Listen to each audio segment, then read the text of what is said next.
हम्म, हमारा जो विषय चल रहा था वह था पदकृत्य। इस विषय में चर्चा चल रही थी। पदकृत्य अर्थात किसी भी पदार्थ का जब कोई लक्षण किया जाता है तब उस लक्षण में कोई दोष है या नहीं इसकी परीक्षा करनी पड़ती है। और वो परीक्षा करने के लिए जो उपाय किया जाता है वह पदकृत्य बोला जाता है। अर्थात जो लक्षण करने में जो आपने जिन पदों का व्यवहार किया है उन पदों की सचमुच कोई आवश्यकता है, सार्थकता है, और क्या उन पदों के बिना भी आपका जो जिस विषय का परिचय कराना है, जिस पदार्थ का परिचय कराना है, लक्षण बताना है, क्या आप वो ऐसा लक्षण कर सकते हैं। और दूसरा कि क्या इतने पद पर्याप्त है या और भी पद चाहिए। दोनों ओर से परीक्षा करनी चाहिए। दिए गए पदों से काम होता है क्या, या और पद चाहिए, और दिए गए पदों में से एका दूसरा हटाने से भी काम बनता है क्या। तो इसके लिए क्या करना पड़ता है मुख्य, कि वह एक एक पद हटाकर देखते हैं। लक्षण में से एक आध पद हटा लेते हैं और अवशिष्ट जो अंश है उसको लक्षण मान करके उसकी परीक्षा करते हैं। तो यही सामान्यतः पदकृत्य कहा जाता है। जब वो पद हटाने से लक्षण में दोष उत्पन्न होता है तो कौन सा दोष आया, फिर उस पद को ले आते हैं और फिर परीक्षा करते हैं कि जो दोष इस पद के न होने से जो दोष आया था, क्या वह दोष इस पद को लाने से हटता है। यदि उसको लाने से हटता है तो उस पद का होना सार्थक है। तो उसका पदकृत्य अर्थात पद सार्थक्य वहां पर लिया जाएगा। ये सामान्यतः परीक्षा की पद्धति है। तो ये पद्धति अवलंबन की जाती है। तो उसी को हमने पिछले पाठ में काफी विस्तार से भी देखा था। तो उसमें क्या है कि कोई भी लक्षण आता है तो उसका सबसे पहले अर्थ बताना पड़ता है। तो लक्षण में सामान्यतः विशेषण एक भाग होता है, विशेष्य एक भाग होता है। तो विशेषण का अर्थ बताओ, विशेष्य का अर्थ बताओ, और विशेषण और विशेष्य उस पदार्थ में है तो समन्वय दिखाना है। तो इस प्रकार से हमने यहाँ पर प्रयास किया था कि क्या लक्षण है। रूप रहितत्वे सति स्पर्शवत्वम। तो जो सति के अंतिम सति के बाद जो दल आएगा वह होगा विशेष्य, और सति के पूर्व पूर्व में आने वाले हैं उनको माना जाएगा विशेषण। वो एक हो, दो हो, तीन हो, तो ये विशेषण होंगे। तो विशेषण और विशेष्य। तो यहाँ पर विशेषण क्या है, रूप रहितत्वम। विशेष्य क्या है, स्पर्शवत्वम। तो हमें क्या दिखाना होगा कि वायु में रूप रहितत्व है एवं स्पर्शवत्व है। इसलिए यह लक्षण का समन्वय होता है, ऐसा दिखाना पड़ता है। तो यही यहाँ पर हमने पहले इसका रूप रहित तत्व का अर्थ लगाया। वायु रूपम नास्ति अतः वायु रूप रहितः, अतः वायु रूप रहितत्वम। वायु स्पर्शः अस्ति अतः वायु स्पर्शवान, अतः वायु स्पर्शवत्वम। तो हमने क्या किया कि विशेषण भी है और विशेष्य भी है, अर्थ बताकर बताया। एक साथ बताएंगे कि रूप रहितत्व से स्पर्शवत्व से वायु सत्वात लक्षण समन्वय। हाँ, ये दोनों वायु में होने से लक्षण समन्वय हो जाता है। तो अर्थ बता करके वह जो लक्षण है वह विशेष्य और विशेषण दोनों लक्ष्य में है। लक्ष्य लक्षण सत्वम, अर्थात लक्ष्य पर लक्षण का होना, लक्षण का होना, इसी को कहते हैं समन्वय।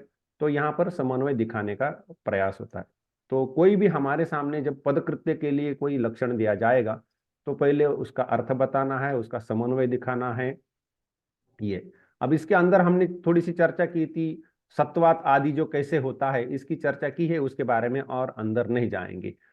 तो केवल प्रकरण को एक क्रम में लाने के लिए मैं ये बोल रहा हूँ।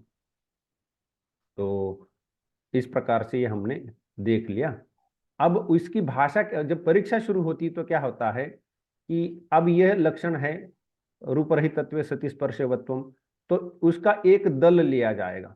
विशेष्य लेना है या विशेषण लेना है, ऐसा कुछ उसका नियम नहीं, कौन सा भी ले सकते हो। सबसे पहले तो क्या करना होता है, स्पर्शवत्व मात्र उपादाने, मतलब विशेष्य लिया है तो स्पर्शवत्व इतना ही यदि लेते हैं तो, अर्थात लक्षण का जो शरीर है, लक्षण का जो कलेवर है वह केवल इतना ही बना कि स्पर्शवत्वम वायोः लक्षणम, इतना ही लक्षण बना। तो इसको प्रकट करने के लिए क्या भाषा का व्यवहार होता है? स्पर्शवत्व मात्रोपादाने। तो इससे हमें क्या पकड़ना पड़ता है कि स्पर्शवत्वम इति वायोः लक्षणम, ऐसा यदि करते हैं तो क्या समस्या होगी? तो दोष दिखाना पड़ता है कि स्पर्श तो पृथ्वी पृथ्वी जल और तेज में भी होता है, तो पृथ्वी आदौ लक्षण गमनाद अतिव्याप्ति ही दोष आया। क्यों दोष आया? दोष आया ये दिखा, लेकिन दोष आने का कारण दिखाना पड़ेगा। यतो ही पृथ्व्यादौ स्पर्शवत्वम अस्ति, क्योंकि पृथ्वी आदि में स्पर्शवत्व है, इसलिए वहां पर लक्षण चला जाता है। तो इसलिए उसमें यह अलक्ष्य लक्षण गमनम, जो लक्षण वहां पर लक्षण जाता है तो वह अतिव्याप्ति हो जाती है, तो इसलिए वह अतिव्याप्ति दोष से दुष्ट है। अतः लक्षणे रूप रहितत्व उपादानम, यह भी यहाँ पर ध्यान देना है। ये भाषा है, केवल शैली के लिए बताया जा रहा है कि ये न्याय की भाषा कैसे चलती है। अतः लक्षणे रूप रहितत्वोपादानम, अर्थात यह दोष आ रहा है, इसलिए क्या किया कि लक्षण में रूप रहित तत्व इसका ग्रहण करे, उपादानम ग्रहण करना, उसमें लेना, निवेश करना, रूप रहित तत्वोपादानम। अब ठीक है, आपने इसमें रूप रहित तत्व लाया, तो रूप रहित तत्व लाने से दोष हटा क्या? पहले जो इसके न होने से दोष उत्पन्न हुआ था वो दोष हटता है क्या? तो ये यहाँ पर प्रश्न होता है। इसलिए पृथिव्यादौ रूपस्य सत्वात् रूपरहितत्वा सत्वात् रूपरहितत्वाभावात्, ऐसा कुछ भी कह सकते। पृथिव्यादौ रूपस्य सत्वात्, पृथ्वी में रूप है, अथवा पृथ्वी रूप रहित है तो पृथ्वी में रूप रहितत्व है, या रूप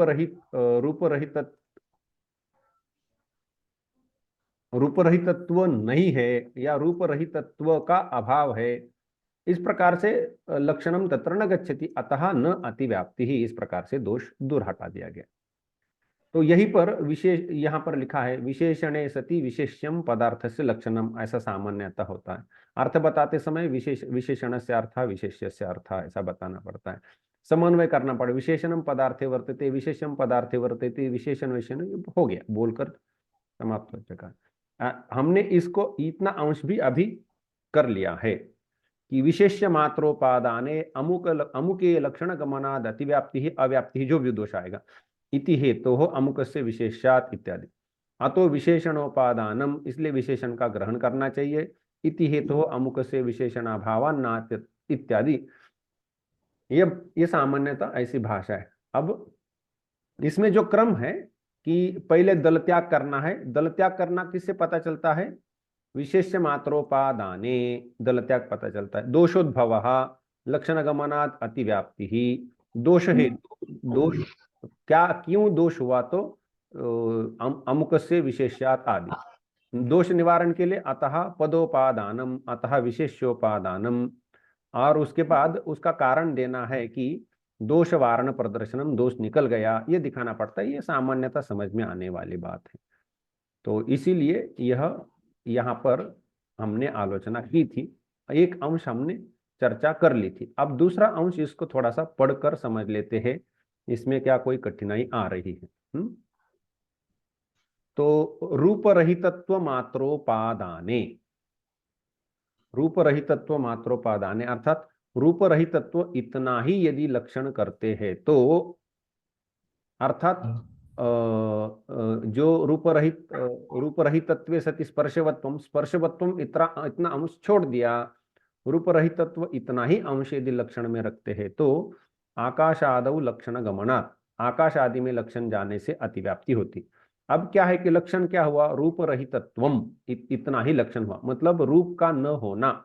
रूप का न होना कहाँ पर है? आकाश में रूप नहीं होता है, काल दिग आत्मा मनस, इन सब में किसी में भी रूप नहीं होता है, तो यहाँ पर भी लक्षण चला जाता है। और इसलिए अलक्ष्य लक्षण गमनम, जो लक्षण है उसमें लक्षण के चले जाने से अतिव्याप्ति दोष उत्पन्न होता है। आकाशे रूपम नास्ति इति हेतु आकाशस्यापि रूप रहितत्वात्, ये हमने विवरण दे दिया कि क्यों अतिव्याप्ति दोष होता है।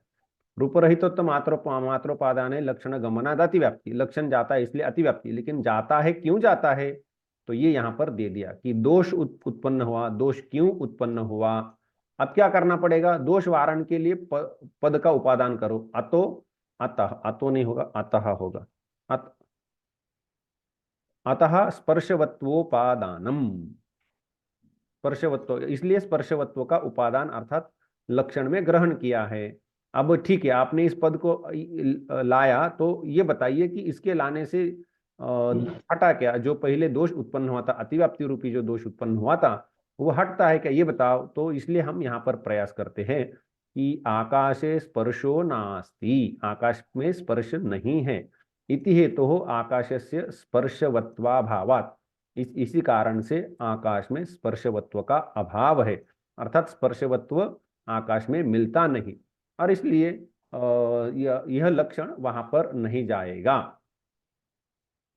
इस प्रकार से अतिव्याप्ति का वारण हो जाता है। तो यह इस प्रकार से पूरे लक्षण की परीक्षा हो गई। तो अर्थकथन, समन्वय और परीक्षा, इस प्रकार से हम किसी भी लक्षण के बारे में हम सोचते हैं। अब देखो, बिल्कुल इसी प्रकार से अगला उदाहरण यदि लेते हैं, स्पर्शवत्वे सति क्रियावत्वम मनसो लक्षणम। मन का लक्षण क्या है, स्पर्श रहितत्वे सति क्रियावत्वम, स्पर्श रहित है लेकिन क्रिया जिसमें होती है, स्पर्श रहित है और क्रिया जिसमें होती है। अब इसको वैसे ही थोड़ा सा सोच लो कि स्पर्श का न होना, स्पर्श किसमें किसमें होता है, अनुष्णाशीत स्पर्श होता है पृथ्वी में, शीत स्पर्श होता है जल में, उष्ण स्पर्श होता है तेज में, वायु में भी अनुष्णाशीत स्पर्श होता है, चारों में स्पर्श होता है, अन्यत्र स्पर्श नहीं होता है। तो मन में भी स्पर्श नहीं होता, इसलिए स्पर्श, मन में स्पर्श न होने के कारण मन स्पर्श रहित है, तो मन में स्पर्श रहित तत्व है। अच्छा, क्रियावत्वम, क्रिया का होना, जो भी मूर्त द्रव्य होता है उसमें क्रिया होती है, वो अपने से करे या दूसरा कोई करे ये बात अलग है, लेकिन जो मूर्त होता है, सीमित परिमाण वाला होता है, उसमें क्रिया का होना मतलब एक स्थान से दूसरे स्थान पर जा सकता है कि नहीं, जी जा सकता है, कोई ले जाए तो ले जाए, अपने से चलेगा कि नहीं बात अलग है, लेकिन वो जा सकता है, तो इसलिए इसमें क्रिया होती है। तो मन में स्पर्श नहीं है लेकिन क्रिया है, तो ये ऐसा जो लक्षण है वो मन का लक्षण होगा। अब अर्थ, हमने तो अर्थ की चर्चा कर ही ली है, यहाँ केवल संस्कृत भाषा में इसको प्रकट करने का प्रयास हुआ है। तो यहाँ इसको हम देख सकते हैं, यस्य स्पर्शो न वर्तते स स्पर्श रहितः, स्पर्शेन रहितः स्पर्श रहिता। ये थोड़ा सा स्पर्श रहित शब्द कैसे बना है ये यहाँ पर दिखाया जा रहा है। स्पर्शाभाववान इत्यर्थः, क्रिया अस्या अस्ति इति क्रियावान, क्रिया जिसकी है वह होगा क्रियावान। यस्य स्पर्शो नास्ति किंतु क्रिया वर्तते तत्मनः, जिसका स्पर्श नहीं है लेकिन क्रिया है वह मन है। यह अर्थ समझाने का प्रयास किया। अब समन्वय दिखाना है। मनसी स्पर्शो नास्ति इति स्पर्श रहितत्व मनसी वर्तते।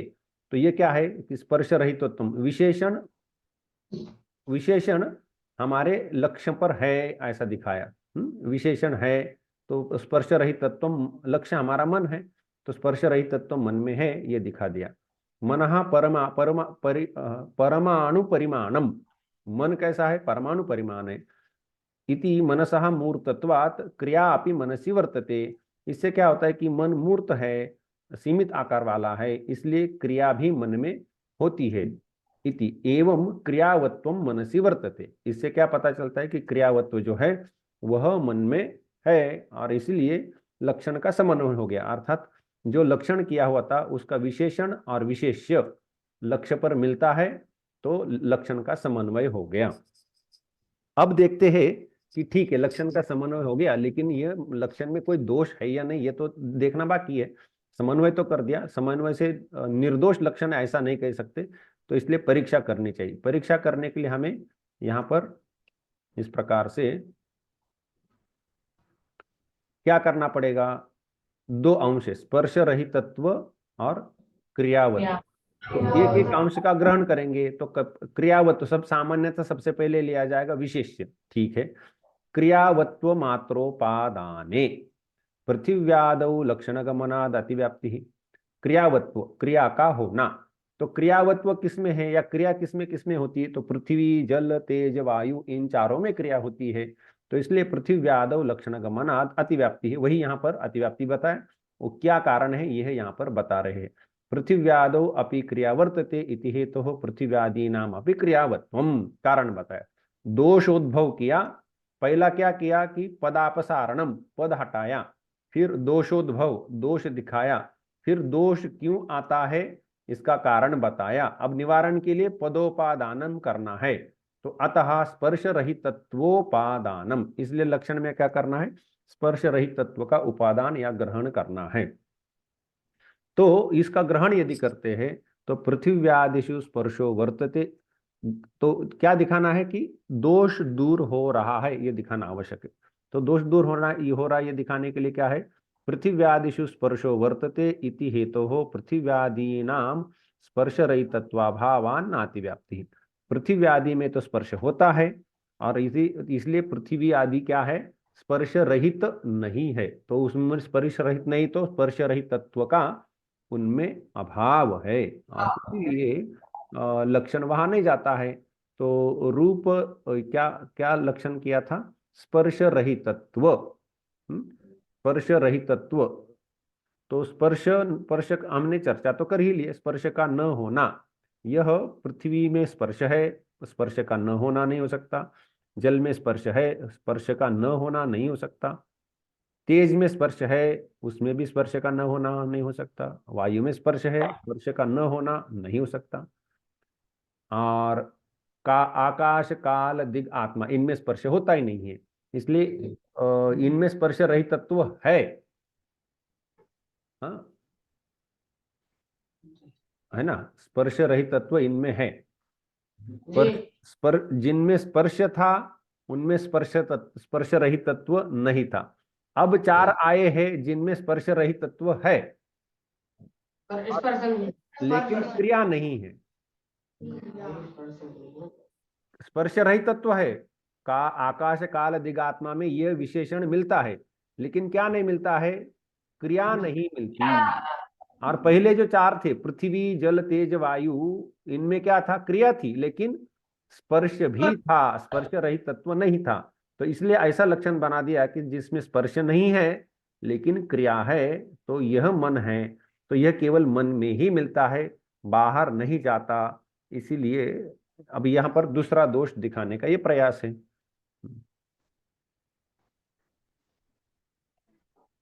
स्पर्श रहितत्व मात्रोपादाने, केवल स्पर्श रहित तत्व इतने का ही यदि उपादान ग्रहण करते हैं, अर्थात लक्षण इतना ही बना दिया, स्पर्श रहितत्वम मनसः लक्षणम, ऐसा यदि लक्षण बना दिया तो क्या होगा? तो स्पर्श रहित तत्व आकाश आदि में है, आकाश आदौ लक्षण गमनात् अतिव्याप्ति। आकाश आदौ में लक्षण क्यों जाता है? आकाशादिषु स्पर्शो नास्ति इति हेतोः आकाशादीनामपि स्पर्श रहितत्वम। आकाश आदि में स्पर्श न होने के कारण, आकाश आदियों में स्पर्श रहितत्व होने के कारण वहां पर अतिव्याप्ति होती है। अतः इसलिए क्या करना है? पहले दोष दोष पद अपसारण किया, दोषोद्भव किया, दोष क्यों होता है दिखाया। अब निवारण के लिए पद का ग्रहण करो। अतः क्रियावत्वोपादानम, अब इसका इस पद का ग्रहण करने से दोष हट रहा है, यह दिखा। तो इसलिए इसको यहाँ पर बोला जा रहा है कि आकाश आदिषु क्रिया नास्ति, आकाश आदियों में क्रिया नहीं है। इति हेतुः आकाशादीनाम अपि स्पर्शवत्वाभावात्, क्रिया नहीं है। तो यहाँ पर आकाश आदि में क्रिया तो स्पर्शवत्वा भावात ऐसा नहीं होना चाहिए, यहाँ पर ये पद में परिवर्तन होना चाहिए। क्या क्या समस्या हो रही थी कि स्पर्श रहित तत्व यदि होता है तो आकाश में जाता है, तो क्रियावत्व का ग्रहण किया तो क्रियावत्वा भावात ऐसा होना चाहिए। क्रियावत्व का न होने के कारण नातिव्याप्ति दोष प्रसक्ति ही, एक ही भाषा है, नातिव्याप्ति ही इतना भी कह सकते हो, नातिव्याप्ति दोष प्रसक्ति ही, ये भी नातिव्याप्ति दोषः न दोषः इत्यादि कह सकते हैं। आकाश आदि में क्रिया न होने के कारण क्रियावत्व का अभाव है। क्रियावत्व, क्रियावान नहीं है तो क्रियावत्व उसमें नहीं है। घुमा फिरा के वही भाषा आ जाती है। तो इस प्रकार से हमने दूसरे लक्षण का भी यहाँ पर अध्ययन कर लिया कि इस प्रकार से यह बात समझ में आई। क्या कुछ कहना हो तो बताओ। समझ में आया? अब इसको क्या इसको काम में कैसे लगाना है कि सामान्यतः प्रारंभ में लक्षण, तुम लोगों को जब लक्षण की परीक्षा करनी है, इसका पदकृत्य लिखो ऐसा प्रश्न दिया जाएगा, तो सामान्यतः इससे मिलते जुलते लक्षण दिए जाएंगे। सामान्यतः ऐसे मिलते जुलते मतलब क्या है कि दो पद है या ऐसा ऐसा कुछ है, तो जिससे तुम लोग कर पाओगे। तो इसमें क्या करना होता है कि ये अर्थ बताने का भी एक तरीका है कि ऐसा ऐसा है, एक साधारण उसी प्रकार की भाषा होती है। समन्वय भी बड़ी कठिन बात नहीं है। मनसि स्पर्शवत्वम वर्तते एवंच मनसि क्रियावत्वम अस्ति अतः लक्षण समन्वयः। इतना ही दिखाना है। भाषा वही की वही घिसी पीटी भाषा चलेगी, केवल शब्द बदलते रहेंगे। और इसमें क्या करना होता है परीक्षा में, तो वही क्रम रहेगा कि अमुकस्य उपादाने अत्र लक्षण गमनाद अथवा लक्षण गमनात लक्षणागमनात आदि आदि, ये दोष आता है इसलिए, और इसीलिए वो दोष आता है, इसलिए ये इस पद का ग्रहण करो, और पद का ग्रहण करने से वो दोष निकल जाता है। यही क्रम लगा रहेगा। तो ऐसे एकाध पंक्ति को बढ़िया से कंठस्थ कर लेना है ना। हमारा रास्ता क्या है कि एक को बढ़िया से कंठस्थ कर लेने से बाकियों में केवल वो शब्द बदलते रहेंगे, ढांचा जो है वही के वही रहेगा। तो इसलिए हमें इसके इतने विस्तार से परीक्षाओं में उत्तर लिखते समय हमें भाषा भी आनी चाहिए। और क्या है कि कितने परिच्छेद मुखस्त करेंगे ना। हम हमारे पास तो पुस्तक है बहुत सारे, लेकिन अब यहाँ देखना, ये जो पुस्तक है बाल व्युत्पत्ति, हमारे एक गुरुजी है जिनसे मैंने न्याय पढ़ा, उनका नाम श्री विश्वनाथ धीताल जी। तो उनकी ही ये पुस्तक है। तो उन्होंने यहाँ पर ये जो पदकृत्य दिए हैं, अब इसमें क्या है कि कुछ कुछ थोड़े से जिनकी चर्चा नहीं की है वो वाले हम छोड़ देते हैं, जिनकी चर्चा की है या हम समझ सकते ऐसे स्थानों को लेते हैं। लक्षण समन्वय प्रकरण में क्या है कि नित्यत्वे सति अनेक समन्वयत्वम सामान्य से लक्षणम, ऐसा एक लक्षण हमारे सामने आ रहा है। यद्यपि ये विषय हमने नहीं देखा है मान लो, फिर भी हम थोड़ा सा प्रयास करते हैं कि क्या हम इससे थोड़ा समझ सकते हैं क्या। क्या प्रयास किया गया होगा इसमें कि घटत्वादि सामान्यम नित्यम भवति इति तत्र नित्यत्वम वर्तते। किसका लक्षण किया जा रहा है? सामान्य का लक्षण किया जा रहा है। क्या लक्षण किया जा रहा है? नित्यत्वम एवं अनेक समवेतत्वम, यह विशेषण है और यह विशेष अंश है। हमने ये विषय पढ़ा नहीं, फिर भी हम थोड़ा सा जितनी हमारी तैयारी हुई उसके आधार पर देखते हैं कुछ हमें समझ में आ सकता है। क्या सामान्य का लक्षण किया जा रहा है, विशेषण है नित्यत्व, विशेष है अनेक समवेतत्व। तो सबसे पहला क्या प्रयास होगा कि या तो नित्यत्व है दिखाओ या फिर अनेक समवेतत्व है दिखाओ। तो यहाँ पर क्या है? नित्यत्वम वर्तते, तत्र नित्यत्वम वर्तते मतलब सामान्य में नित्यत्व है। घटत्वादि सामान्यम नित्यम भवति इति तत्र नित्यत्वम वर्तते। घटत्वादि सामान्य नित्य होता है इसलिए उसमें नित्यत्व है। तो विशेषण है ये दिखाने का प्रयास किया। घटत्वम अनेकेषु घटेषु समवाय संबंधेन तिष्ठति इति तत्र अनेक समवेतत्वम वर्तते इति लक्षण समन्वय। दूसरे में क्या किया कि जो विशेष अंश है वह कैसे उसमें है, सामान्य में है, वह दिखाने का प्रयास किया है कि घटत्वम अनेकेषु घटेषु वर्तते, घटत्व अनेक घटों में होता है, समवाय संबंध से रहता है, इसीलिए अनेक समवेतत्व भी सामान्य में होता है, इसीलिए लक्षण का समन्वय हो गया। तो विशेषण है और विशेष है इसलिए लक्षण समन्वय। तो इसमें अर्थ बताते बताते लक्षण समन्वय कर दिया, यह हमें पता चलता है। आगे क्या करेंगे? पदकृत्य दिखा रहे हैं। नित्यत्व मात्रोपादाने, अब हमें समझ में आ सकता है कि क्या करने का प्रयास है ये कि केवल नित्यत्वम इतना ही यदि लक्षण कर देते हैं, नित्यत्व मात्रोपादाने, तो क्या समस्या हो सकती है? तो गगनादि नाम अपनी नित्यत्वा तत्र अतिव्याप्ति है। गगन आदियों आदि भी नित्य होने से उनमें अतिव्याप्ति हो जाएगी। तो यहाँ पर दोष दिखाया जा रहा है। तो दोष बोला गया। अनेक समवेतत्व मात्रोपादाने, दूसरा क्या किया है कि अनेक समवेत तत्व इतना ही केवल यदि बनाते हैं तो पटस्यापि अनेक तंतुषु समवाय संबंधेन वर्तमान तत्रातिव्याप्ति। तो पट अनेक तंतु में समवाय संबंध से रहने के कारण वह भी अनेक समवेत होता है, तो वहां पर भी अनेक समवेत दिखाई देगा, तो वहां पर अतिव्याप्ति होगी। अब इसमें क्या है, क्रम जो है, हमने जो क्रम देखा वो क्रम थोड़ा बदल गया है। क्या किया इन्होंने कि नित्य पदोपादान किया और कारण समेत दोष दिखा दिया। कारण गगनादि नाम नित्यत्व तत्रातिव्याप्ति, कारण भी उसी के अंदर बोल दिया। तो मतलब पद का हटाना या किसी एक पद का केवल रखना, सकारण दोष आता है वह दिखाना, यहां पर भी पद का हटाना या किसी पद का केवल रखना वो किया, और कारण समेत दोषोद्भव किया।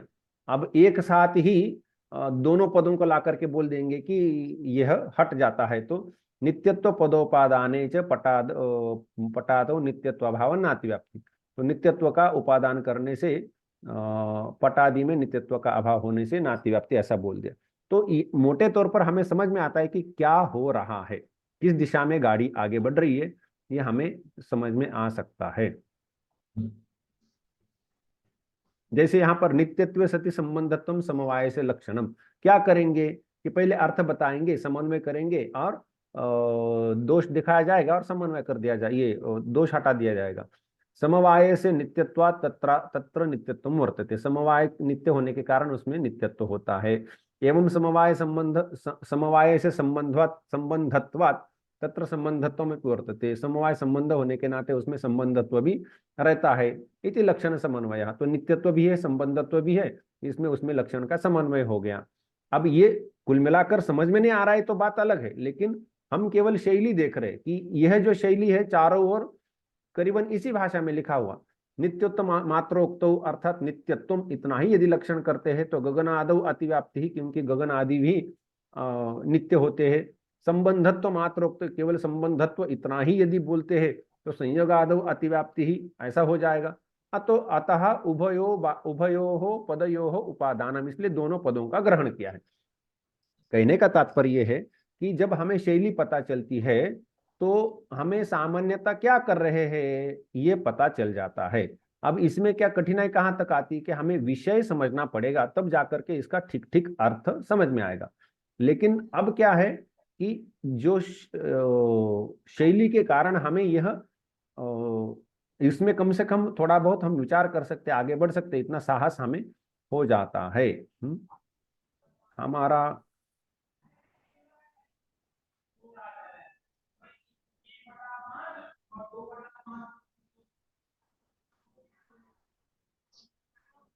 ये देखो, रूप रहित तत्व सति स्पर्शोत्तम वायोर लक्षणम है ना, तो वायु रूपम नास्ति अतो वायु रूप रहित तत्व वर्तते, एवं वायु स्पर्शस्य विद्यमानत्वात् तत्र स्पर्शवत्वम अपि वर्तते इति लक्षण समन्वयः। रूप रहितत्व विशिष्टस्य स्पर्शवत्वस्य रूप रहितत्व विशिष्ट स्पर्शवत्वस्य कालेपि विद्यमान तत्रातिव्याप्ति वारणाय संबंध समवाय संबंधेन रूप रहितत्व विशिष्ट स्पर्शवत्वम वायोर लक्षणम इति पुनश्च उत्पत्ति कालावचन। तो और भी दोष आते हैं, ये जो है ना रूप रहितत्व सति स्पर्शवत्वम, तो इसमें और भी दोष है, लेकिन वो दोषों के लिए हमारे अभी तैयारी होनी है। तो मोटे तौर पर हम यहाँ पर जो बताना चाहते हैं कि शैली क्या है, इस प्रकार की शैली होती है और वह विषय आगे बढ़ता रहता है, ये यहाँ पर देखना है। ये स्पर्श रहितत्व सति क्रियावत्वम मनसो लक्षणम, अभी अभी हमने मनसी स्पर्शो नास्ति अतः स्पर्श रहितत्व मनसी वर्तते, एवं मनः क्रियावद वर्तते इति क्रियावत्वम अपि मनसी वर्तते इति लक्षण समन्वयः।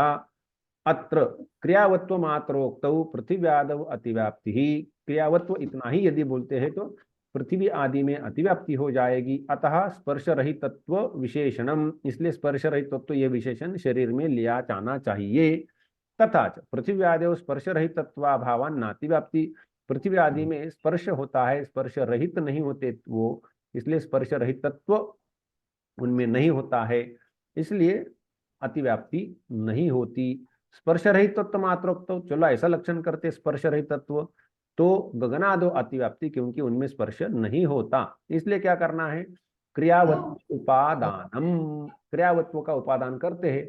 तो गगन आदि विभू होने के नाते उनमें क्रिया नहीं होती है, तो इस प्रकार से क्रियावत्वा भावन नात्व्याप्ति। तो इसकी हमने चर्चा की थी, मैंने गुरुजी के इस पुस्तक से ही इस लक्षण को उठाया था, वहां पर जो हमने आलोचना की इधर से हमने उठाया और उसको थोड़ा सा और भी समझने के लिए विभाग विभाग करके बताने का प्रयास किया। तो इस प्रकार से ये हमारे जो परीक्षा है वो सामान्यतः ऐसी होती है। अब हम जैसे जैसे आगे पढ़ते चलेंगे तो हमें क्या है कि ये जो बीच बीच में अलग अलग जो आक्षेप होते हैं वह भी समझ में आने चाहिए कि इस संबंध से, उस संबंध से, कालिक संबंधन संबंध से या अन्य अन्य संबंधों से भी आक्षेप दिए जाएंगे, तो वह भी आक्षेप हमें धीरे धीरे समझ में आनी चाहिए। और सबसे पहला है कि हमें शैली समझ में आनी चाहिए, क्योंकि हमारा संकट क्या है, हमारा शत्रु क्या है कि जो पढ़ाया गया है वो हमें परीक्षा में लिखना है, ताकि हम ठीक से एक तो समझ पाए और परीक्षा में लिख पाए, तो हमें ज्ञान भी होगा और मार्क्स भी मिलेंगे। तो ये दोनों करने के लिए हमारी तैयारी होनी आवश्यक है। और इसलिए हम यह जो शैली का प्रपंच है वो यहाँ पर करते रहते कि भाई ऐसा देखो वैसा देखो। तो पदकृत्य जो है, एक बार देखो पदकृत्य के अंदर अलग अलग शब्द प्रयोग भी होने वाले हैं, थोड़ा सा इधर उधर हो जाएगा, लेकिन हमें एक न्यूनतम भूमिका होनी चाहिए जिसके आधार पर हम जो बाकी जो इधर उधर का होता है उसको झेल पाए, है ना। तो वो भूमिका बनाने का काम यहाँ पर हम कर रहे हैं इस इसके द्वारा।